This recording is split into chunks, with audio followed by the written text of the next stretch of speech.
Olá, tudo bem? Eu sou a Giselda Perê e essa é a Cabaça Aguibalá.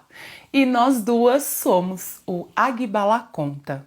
As histórias que eu conto ficam todas guardadas dentro da cabaça, onde ela preserva as histórias do continente africano e todas as histórias por onde os nossos ancestrais caminharam e plantaram a nossa cultura.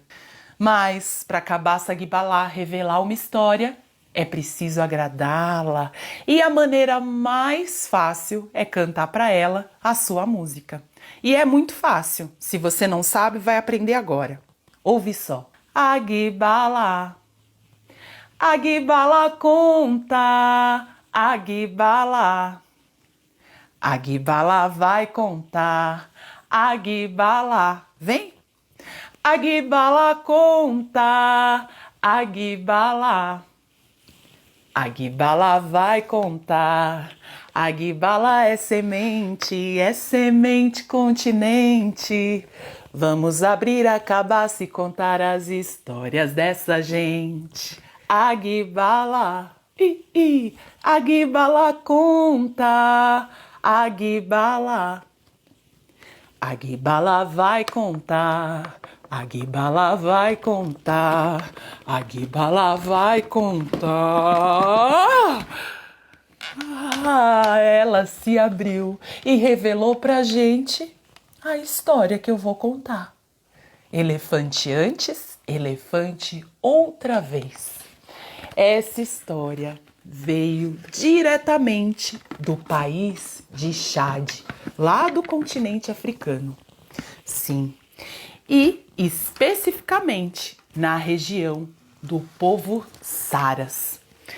Dizem que essa região é tão quente, mas tão quente, que se você deixar milho de pipoca dentro de uma panela tampado, ela estoura sozinha.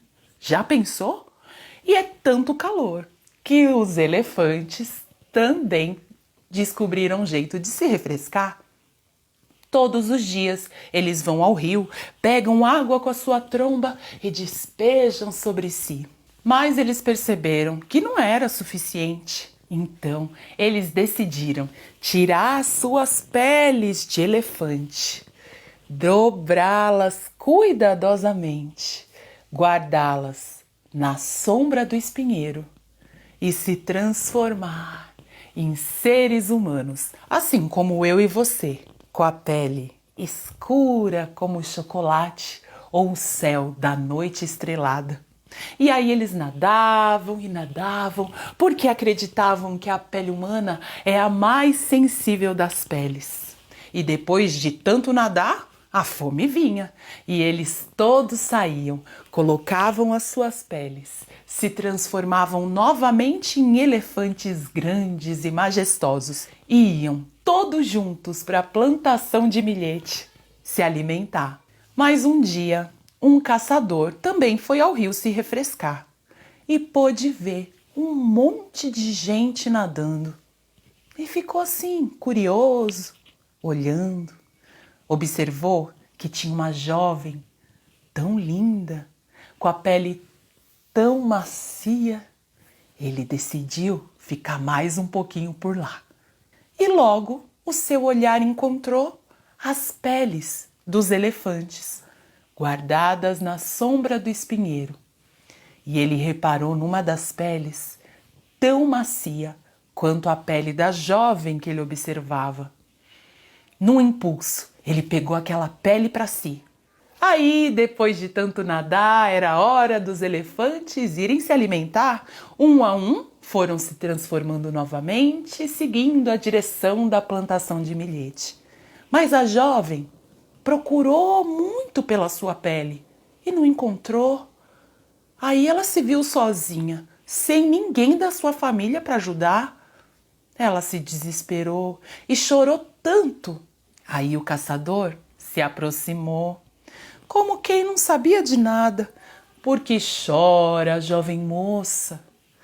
Ai, é que eu perdi, eu perdi, eu perdi.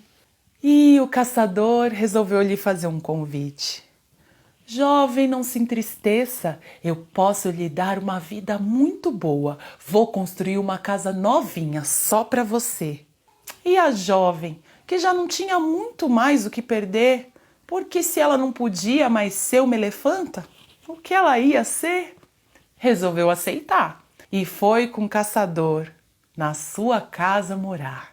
E ele cumpriu sua promessa, fez uma casa rapidinho, mas não só para ela. Ele foi também viver com ela. E o tempo passou, e aquelas brincadeiras que só dois adultos fazem e resultam numa grande barriga aconteceu. E nasceram não uma, mas 4 crianças, um de cada vez. Uma escadinha, muito lindos e sabidos os filhos. Tinham uma vida cheia de rotina.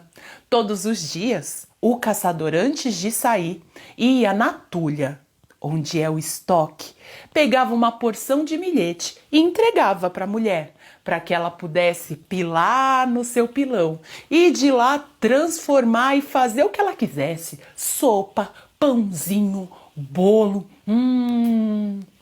As crianças adoravam. Mas um belo dia o caçador, apressado, esqueceu de pegar a porção de milhete. Então, a mãe decidiu que era hora do seu filho mais velho ter tarefas. E lá foi o menino, todo satisfeito e feliz, lá na tulha, se sentindo já um rapaz grande.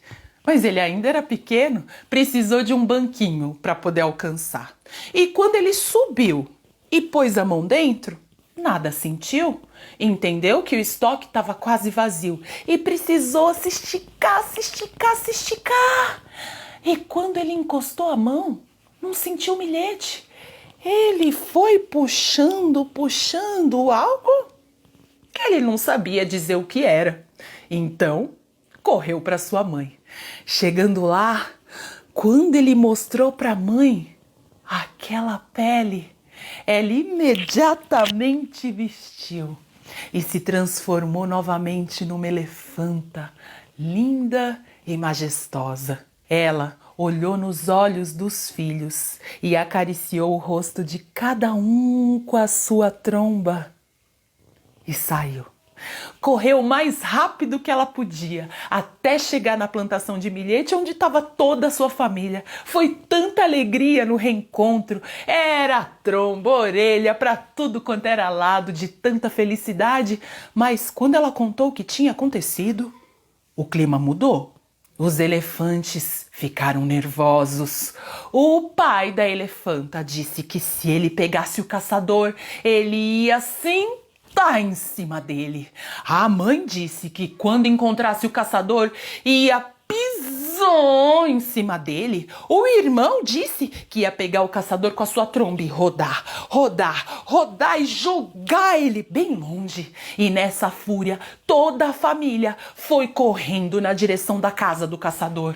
E já imaginou uma manada de elefantes correndo? Tudo estremecia, inclusive a casa do caçador, que sentia que algum mal ia acontecer. As paredes tremiam, então ele se agarrou com os filhos e esperou. Até que bateram na porta e ele abriu. E pôde ver toda a família de elefantes ali. Ele achou que a sua hora havia chego. Mas antes de que qualquer coisa pudesse ser feita, o avô, o elefante mais velho, se pronunciou: filhos, filhas, vamos ter calma.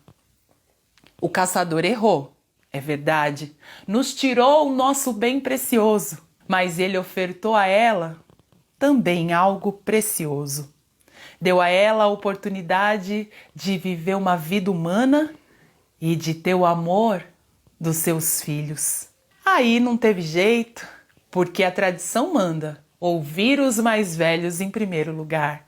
Aos poucos os elefantes se acalmaram, mas determinaram ao caçador que daquele dia em diante nunca mais ele deveria se aproximar e muito menos voltar a caçar elefantes. Ele deveria então construir um tótem bem grande de madeira com a forma de elefante e deixar na porta de casa. E assim ele fez, junto dos filhos. Daquele dia em diante, quem passava por ali sabia que naquela casa e naquela região podia-se caçar jabuti, leopardo, mas elefante, não. E assim termina a nossa história.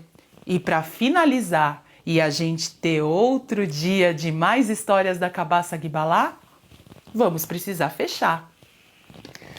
Aguibalá, Aguibalá conta, Aguibalá. Aguibalá vai contar, Aguibalá. Aguibalá conta, Aguibalá. Aguibalá vai contar.